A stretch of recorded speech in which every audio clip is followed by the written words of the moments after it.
Yeah, we are live now. So, hey there, folks. Welcome to another exciting edition of the Evolve Talks. And today I'm super stoked to bring you an incredible guest who's a friend, and she's been making waves in the world of commerce. So, meet Marianna Satanas. She's also our Evolve ambassador in the US. And this powerhouse of a woman with Cypriot roots and a genuine Londoner accent kicked off her career as a web designer. And fast forward to today, she's been a driving force behind major players like Net-a-Porter, Donna Karan, Eton Shirts, and currently she's steering the ship for Hanro's North American operations. So, Mariana, welcome. It's the second time that we are recording a talk now. But this time, we're going to delve into your journey. You're an English woman in New York, and I find that super interesting as I'm well. a Londoner in New York. A Londoner, exactly. So Yeah. let's start from the beginning. And how did we get here? Well, first of all, thank you for having me. Finally doing this. Happy New Year, everyone. So how did we get here? I got on a plane and came to New York. No, I'm joking. Yeah, well, I mean, as you said, I studied, well, taking way back, I studied graphic design back in the late 90s, early 2000s. And that was when, the dot-com bust was happening. And while I was at university, I started learning about programs.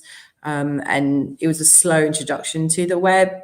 Everyone was pretty fascinated what it was. And what it could do. And I started designing and programming back then. And when I finished university, my first actual job was for a company that specialized in POS systems for stores, for small boutiques. And they all wanted a website. Everyone wanted an e-commerce website. So I was hired and I just delved straight in. I was designing, I was developing, but I was also working closely with the owners of these boutiques in terms of like what, just even like from their shipping rates. And back then in the early 2000s, it wasn't normal. It wasn't the norm, sorry, should I say, especially like in the UK for online shopping. But then like when I look back at it, I was like, wow, I was actually doing omni-channel right from the beginning without me even knowing what that was. So yeah, and from there I went to Net-a-Porter group. It was just Net-a-Porter. And I always say I graduated from the school of Net-a-Porter. I was there for like just over 9 years and very lucky to be involved in that massive growth, helped launch the Outnet and Mr. Porter. And then I came to New York, where I joined DKNY for a year and had various roles in New York over my 8 years here. And now I'm president of Hanro for the US. Sweet. Really nice. So tell me about the struggles of being a Londoner. I mean, you're also a Cypriot, right? My parents are from Cyprus, Cyprus? Cyprus, yeah. Yes, a lovely little island. And I'm first generation born in the UK. I guess, like, I don't know, culturally, it was very much like my mum, typical, amazing woman, comes from a small village, lived majority of her life in Cyprus, had, you need to be, some of the traditional roles in terms of you to be a teacher, a doctor, a lawyer. But my dad, he himself was a fashion designer. So he was always encouraging me to go down whatever route like I felt passionate for. And I'm lucky, I guess I got the creative and like business kind of logic brain from him. Yeah, sorry, going back to your question. I love it. Go ahead, please. The struggles, like for me when I came here, I guess people understanding me. That's my first struggle. We speak English, Um, but we don't speak the same English. I hear you. Which we laugh, but actually it's it was at first, to begin with, like the first 6 months, it was kind of it was actually intriguing to see how much of a difference there actually is. I remember at DKNY, I asked one of the girls, I was like, oh, where can I post my letter? And she just looked at me for like 5 minutes. I was like, post? I was like, yeah, post, the post. Post. And then someone else came along who was kind of more, she'd been to London, more familiar with like us Londoners. And she was like, she means the mailbox. I was like, oh, yes, of course. I'm sorry. Where's my mailbox? Like, for real, it was like 5 minutes. This woman was just looking at me like blankly. I'm like, yeah, you don't understand me, do you? And I had quite a lot of those blank expressions over the first few years. It was like, and people, trying to be polite and not be rude, but they would just look at me and like, I need to rephrase and speak slower as well. Yeah, no, I get it. It was so funny because I remember there was one time we were having a call, and my daughters are speaking English pretty good now, and but Inez, and she loved the accent, but she was like, that I don't understand. Yeah.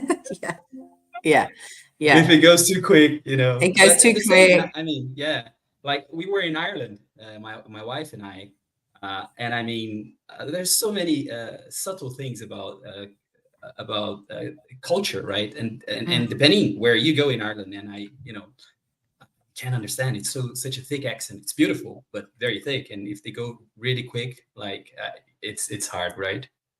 Yeah, it's hard. But it definitely made me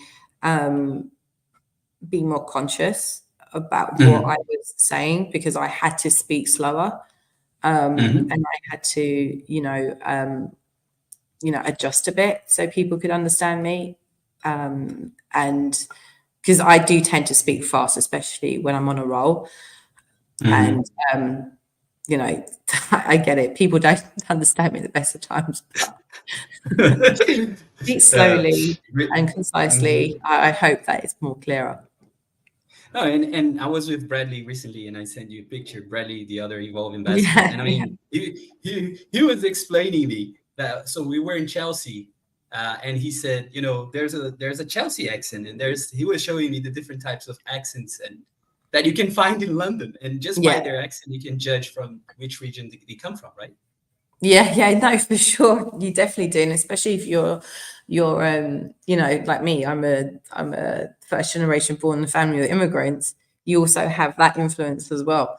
So yeah, it's definitely different accents in London. Marianna, still talking about your roots. How do you think? Because you said that your father was a strong influence in how your life would unfold, and the paths you decided to take, and how I find this fascinating because I'm an immigrant myself. I have two kids. They are partly Danish, half Brazilian. So they get their father, and how I see it. It's super interesting. And tell me about how that shaped you, and like being an immigrant in London, which is like a crazy place. I mean, lots of cultures. What was that like growing up for you? I guess I had the best of both worlds. My first language, actually, because my dad was working all the time. He had his own businesses. My mum, her first language was Greek, so that's what we spoke at home. And it wasn't until I went to like kindergarten, I started to speak English. So, very, very, it was weird because like in England, I'd say that I'm Greek, but in New York, I say that I'm English. I say I'm Cypriot. People are like, where? But obviously, like in London, it's more widely known, more commonly known. But how it shaped me, I guess was, you know, a lot of Cypriots and a lot of immigrants that, you know, during the 60s and 70s came to the UK, and they either had fish and chip shops or they got into what we called the rag trade in the UK, which is like manufacturing. But my father, he actually studied fashion design at Central St. Martin's in the late 60s. So it was something that he definitely felt passionately about. And he was very fortunate. He opened, he also was designing and manufacturing as well. So when I was born, he had one label, one factory. And then once I was like 2, he opened up another label. He focused on, it was more cocktail and evening wear. But the label that was under my name, that was named after me, was like the more kind of like luxury, higher end, which I guess somehow kind of shaped my career. But, you know, then the 90s hit, the recession hit, manufacturing wasn't, you know, it was a massive crash, and a lot of, well, if not all manufacturing moved to like Eastern Europe and China, which affected my dad in his businesses. So he had to close them down, unfortunately. And, you know, being a typical parent, typical Greek parent, during the summers and summer and you know, school vacations, I wouldn't be out playing with my friends all the time. I would be actually in the factory working. I would spend a lot of my time in the designers' studio, seeing how they were coming up with their ideas and the designs. And then the next minute I would be, you know, cleaning the dresses and, you know, bagging them, ticketing them, getting them ready. But I was exposed to that world. Yeah, I was like, and that's like where I fell in love with fashion, because I actually saw it being created like firsthand from a very young age, you know, and the effect that the recession had on us was huge as a family. So I knew that I wanted to get into fashion. I just didn't want to get into fashion design or manufacturing, simply because of the effect that it had on us growing up. But I loved designing, and I loved art. At the same time, I was also very good at school, and I was also good at the academic subjects as well. So I was really at a point, I was like, I don't know which route to take. I mean, when you're taking your GCSEs, you know, and you're at school, you don't know how life's going to plan out. But I knew like what I knew I wanted to go down some sort of design route. Anyway, my father was like, great. He's like, you just got to do what, you know, you have to do to make that makes you happy. Right. So, and, you know, that you can have a strong career in as well. So I took the chance and basically studied graphic design at college and university. And like I said before, when I was at uni, that's when, you know, the .com bust happened, and my first job, everyone wanted to be like Net-a-Porter at that time, selling luxury goods online. So How did you land that job? Sorry, how did you land that job? What, at Net-a-Porter? Yeah. What was because you had the POS job, right? Mm-hmm. You worked with this boutique company, and was like, what do you call it? Like, you were referred into the job, like was headhunted? You were headhunted? You know? So yeah, I mean, I was at the previous company for like 2.5 years, but I kind of felt that I needed something else. So I started looking, and actually a friend of mine, her boyfriend at the time, who is now her husband, he's like, oh, there's a web producer job at Net-a-Porter if you're interested. And again, I had a look at the site. I was like, who is buying £1,000 boots online? Like, who are these people? You know, don't they just go into stores? But I was like, yeah, sure, why not? I was like, this is great. And honestly, it was then the following week I had an interview. And then a couple of days after that, I had another interview with them, and then I got the job. And it was honestly because my friend's like husband was recruiting for this job is how I got into it. So I owe a lot to Matt. Amazing. Yeah. It's definitely, and like what you're trying to create as well, you know, it's definitely your network. It's always been through my network, which I'm very grateful for.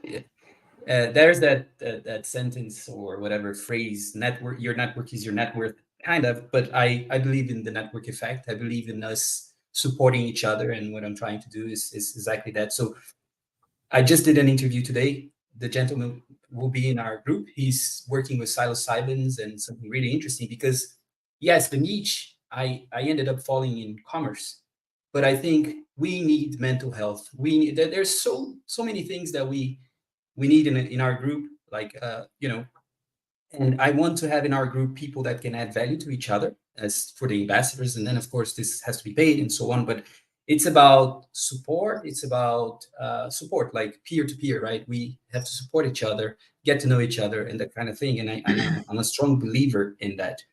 And um, talking about your career progression, Marianna, which I find it, I mean, fascinating.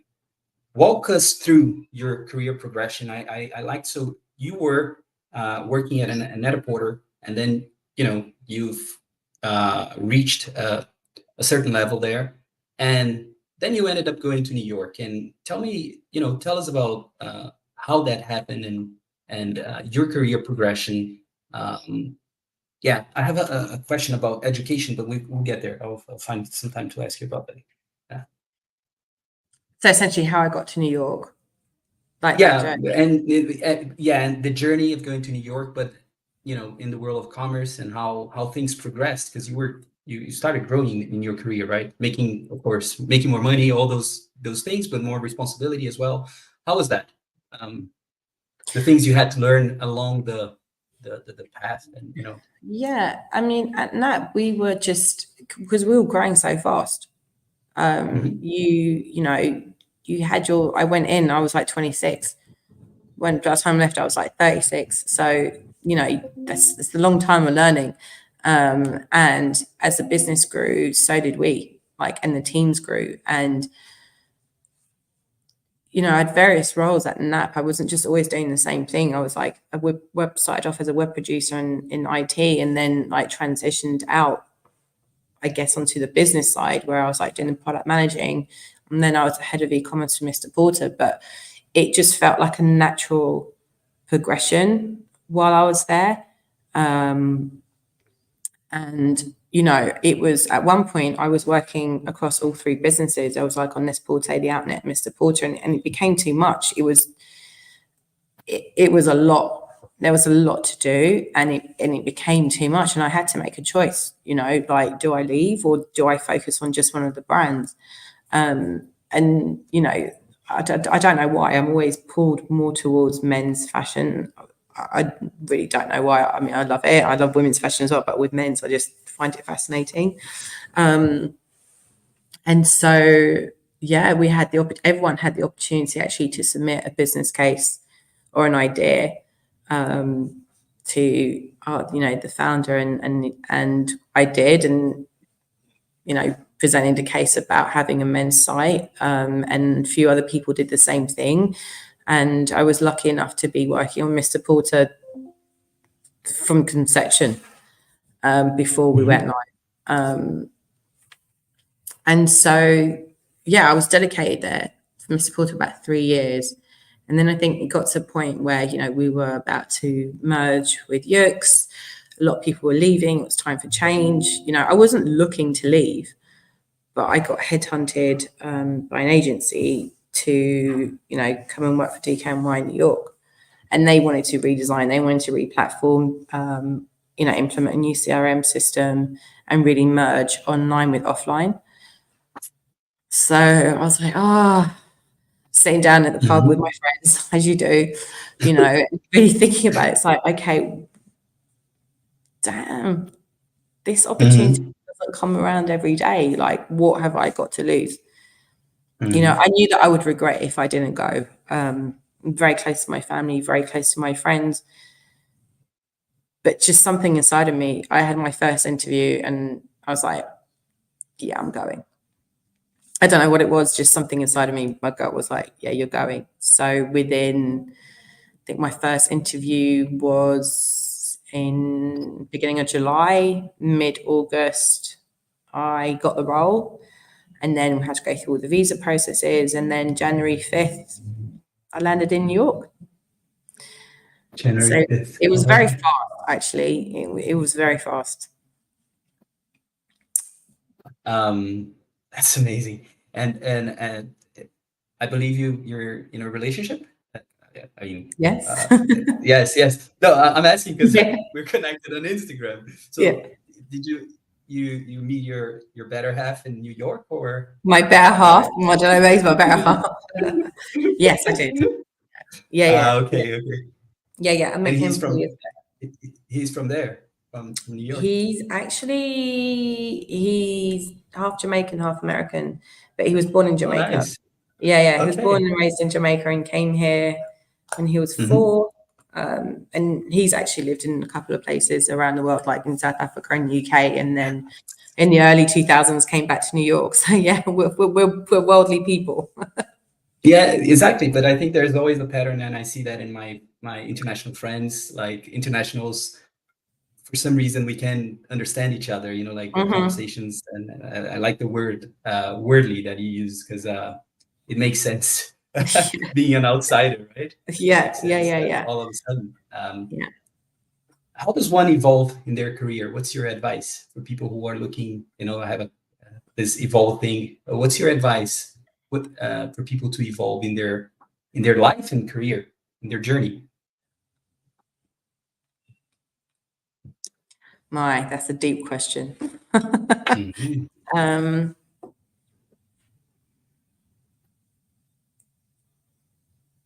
I mean, it's tough. I guess relating back to me,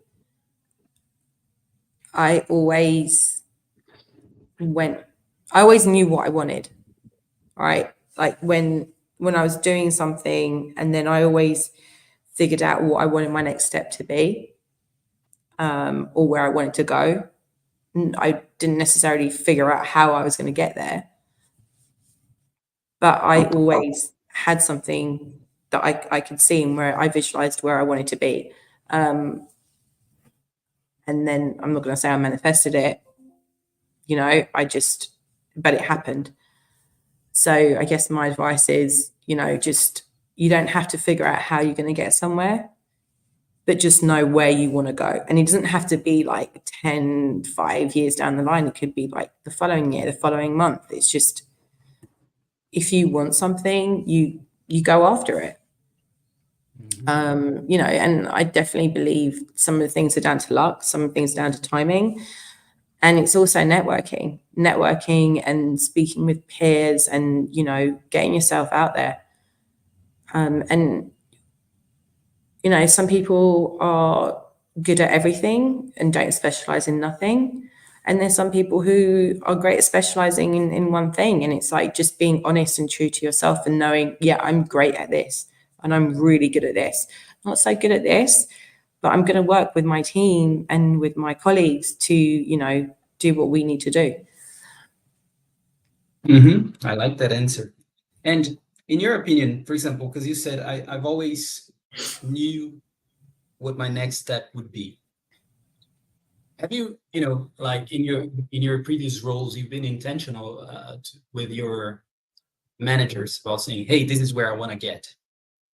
Do we have an alignment here?" Or because I see a lot of advice on LinkedIn about how do you grow in your career, and I find it interesting just at least to consume the knowledge there. That hasn't always been the case, but yes, I definitely at companies where I've excelled, I've made it known, like, this is what I'm thinking, this is what I want to do, and I think it's really important you have that relationship with your manager and your higher ups. Let them know your ambitions, let them know what you want to do, let them know what you want to learn, and at Net-a-Porter, I had the chance. I actually did my my master's while I was there. I was doing it part-time in internet retailing, in part-time in Manchester. So I was commuting a couple of days every 2 or 3 weeks. And, I was encouraged to do so by the management at NAP, and it was great because not only did it benefit myself, it also benefited them too. So, and I was able to do that because I was communicating with my manager and like, okay, I need something else. I want something else to do. What else can I do? Like, I feel like I just, that's just me personally. It might not work for everyone, but that's just me. So communication. Perfect. And in your, you were recently, you had an opening there to hire someone, and I even tried to make a post and, trying to help out in the best way I can. Yeah. No worries. Not sure if anything came out from, from my shout. Yeah. But what do you look in people when you're trying to hire them, when you're looking for talent? It's a word that people like to use, right? Talent. What are the characteristics of talent that you're looking, Well, I guess the most obvious is, are you capable of doing the job itself? Right. Is the most obvious. But what I look for is this person going to work well with the people that are already in the business? Is this person going to not just get the job done, but how they get the job done, and communicating with their peers, being open, not working in silos, and just overall being a nice person. To be honest with you, that's a big thing that I look for, and an ambition. It's I'm not just going to be a clock in, clock out person. Yes, I'm going to do my job, but also kind of like go beyond, thinking beyond of what their daily role is. But do you think, Marianna, is it everyone talks that hiring is a pretty massive challenge, and I think for the most part, finding a common alignment, right? Principles, I think it's a big thing, right? What's your opinion on the young generation? I have my opinions and I can share, but I don't want to sound like that guy who's getting too old. But sometimes I get a bit upset with a few things, because, for example, when I was growing up in Brazil and doing my internships, and like if I compare it to Denmark, it's another world. But I had to work 6 hours a day. Work, like you go to work. I worked for Siemens and the Danish consulate. So you had to work. And then there was uni in the evening. And that was my life. And there was nothing wrong with it. It was actually quite fun because I made some money. I was learning a bunch and, networking, getting to know people. And at least in Brazil and sometimes in Denmark, it's a completely different world where people, like internships is 2 hours, a few hours per week, and they have to go to uni and they focus a lot on at the university. But I think you learn so much on the job, like you on the trade, like just the rationale of how people are looking at the world. Decision makers, like if you have an opportunity to, I was sitting with the Danish council in Brazil, and I thought that was amazing, like, just to be part of those meetings as an intern. So I had to brew coffee, wash fruits, but also had the opportunity to be in the same room. Yeah, it's amazing, right? What's not to like? And I love to hear your views on not only the younger generation, but what you're seeing in the marketplace. I don't want to put like a blanket comment on like younger generation. I think it depends on the individual, and it also, like for me, depends on how they themselves have been brought up. Like I wanted a mobile phone when I was 15. Well, I wanted to start going out more. My dad's like, all right, you got to work for it. So he's like, I'm not going to pay for this. So I went out and I got a part-time job. So I've been working since I was 15 and like throughout, like constantly, from school, college, university. Like it doesn't matter what it was, right? I fun enough, it was always in fashion. So I was always in like a boutique. So it was installed in me. If this is what you want, then you have to go out and earn it.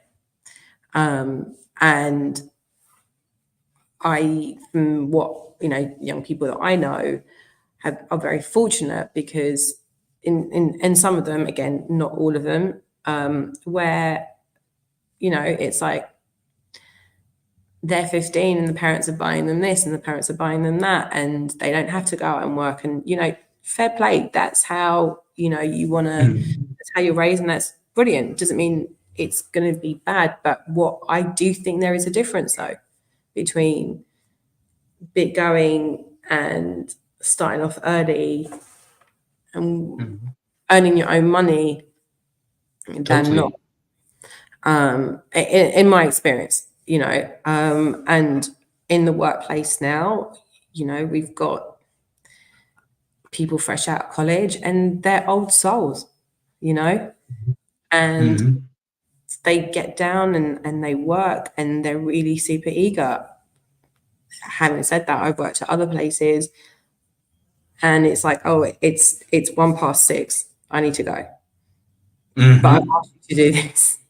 So like, can you just finish it? It needs to be done today. Well, you can pay me overtime? But no. I gave you this job 2 days ago. Knew the deadline. You haven't done it. So what are you saying to me? So I don't, yes, there's a generation thing for sure that comes into play, but I also think there's other influences that come into play to how the younger generation are. I mean, my children, my ex-wife and I think we're very aligned about, how we're trying to raise them. And we are not perfect. Of course, we make lots of mistakes. I love spoiling my kids, but they don't have a smartphone.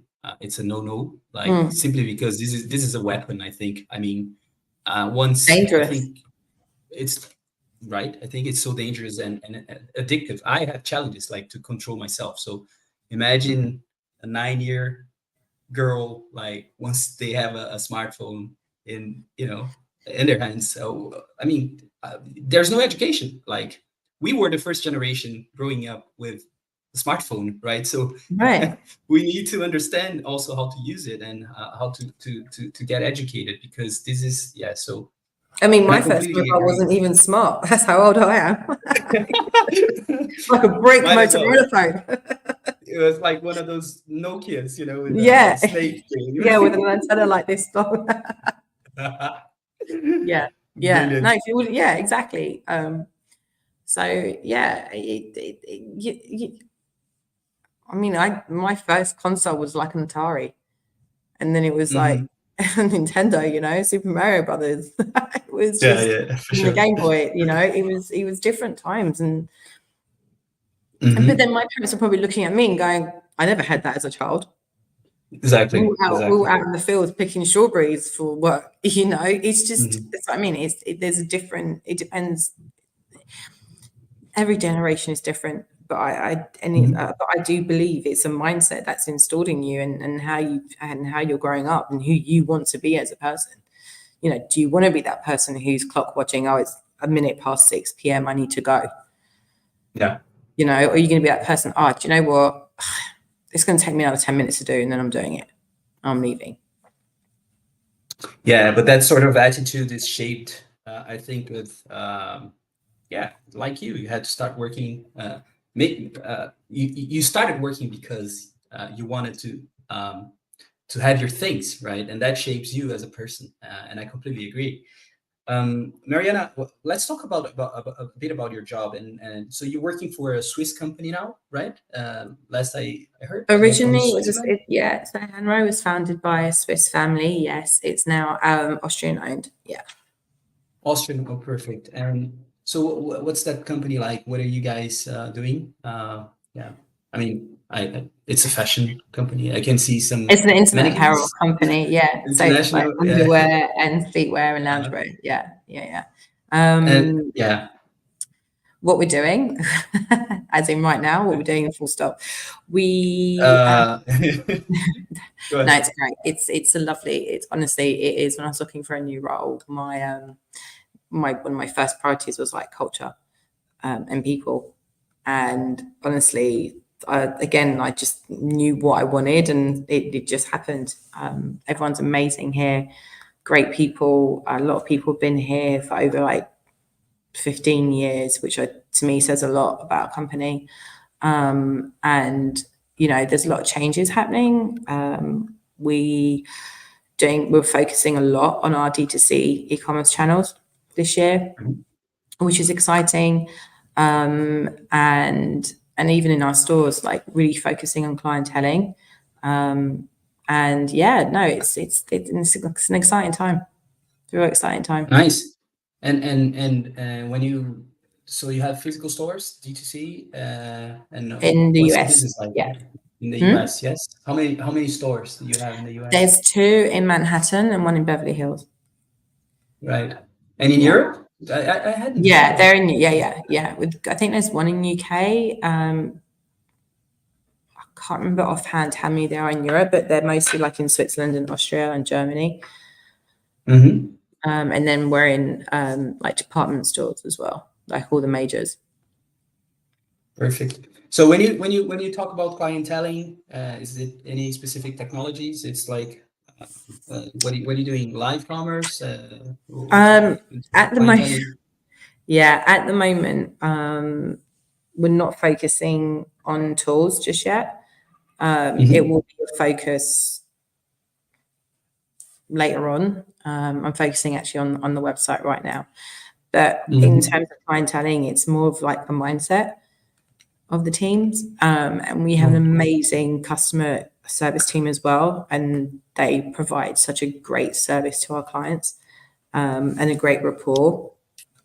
And it's essentially like filtering that out throughout the teams. What's the biggest challenge in terms of clienteling that you see?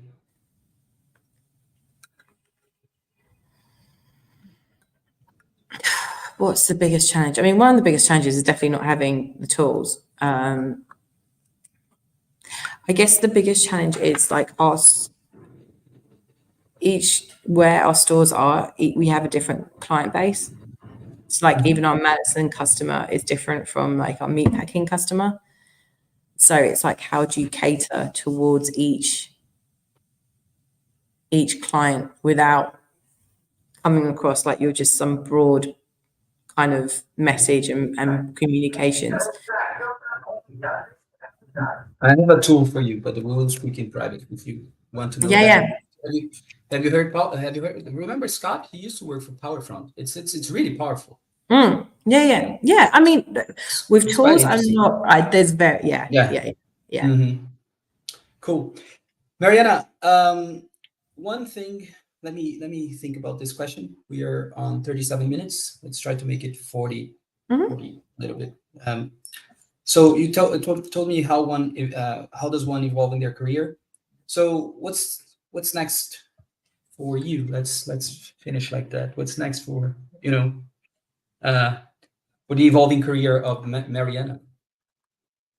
What are you seeing next? I just got here, so I don't know yet. Honestly, I started this role in August, so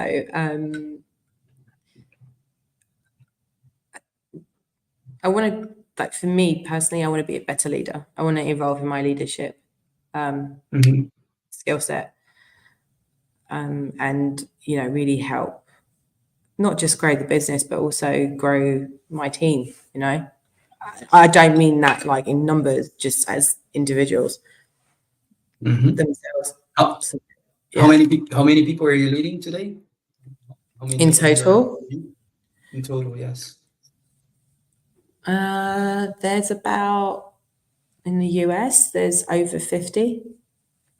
Oh, that's no small feat. Nice. Yeah, but like they don't all report directly to me, but yeah, it's that's everyone to me. Yeah, but I also have a great boss, and I'm learning a lot from him. So, and I think that's magical, and for me, that's the key. It's not just me doing what I think; it's having actually a great boss and also a great team that I can bounce with, and have debates and have conversations. Because I might have great ideas, but they might not work, you know. So yeah, for me, it's, you know, really getting stuck into the business, and essentially, yeah, learning new leadership skills and evolving them. Nice. Last question, I promise. So you said you've been learning a lot of leadership skills, and what are the leadership skills that you've been learning? You think yeah. I'm still learning them. I don't know yet. But can you put a label, like a name? Oh, I've learned coaching people. Actually, I had, yeah, it's how you communicate and articulate things. Like someone who I was speaking to, who is an executive coach himself, and we were just having a conversation. You know, he said to me, try and replace the word but with and in when you're talking and when you're writing. And I was like, okay. And I've honestly tried to do that, and it's hard. Like, it is hard. See, I was about to use but I'm going to try and use and. It's hard. And yes. I am now trying to use that in my communications, and it's making me think even more before I talk or write. So it's stuff like that is what I'm picking up and focusing on. No, I love it. And one of the things that got my attention is that you reflect a lot before, you know, babbling, before speaking, before a lot of people. And I used to be like that. I used to just speak, but I wouldn't necessarily. Oh, I still do. Don't get me. I still do. No, but you're reflecting. You know, like you're. I think that's great. It's a great thing. Like when you're. I never used to. I never used to, Carlos. Honestly, I've learned. I've been taught to. I've learned. Yeah. I'll leave it there. That was we're gonna wrap this up. Marianna, if people want to know more about you and Hanro, what's the best way? Sorry, to complete that. To learn more about you, to get in touch with you, if anyone wants LinkedIn in touch, or LinkedIn. Yeah, LinkedIn. Perfect. Yeah, best way. Fantastic. So this was Marianna Satanas. Marianna, always a pleasure talking to you. Thanks very much. Thanks, Carlos. Bye. All right. Bye.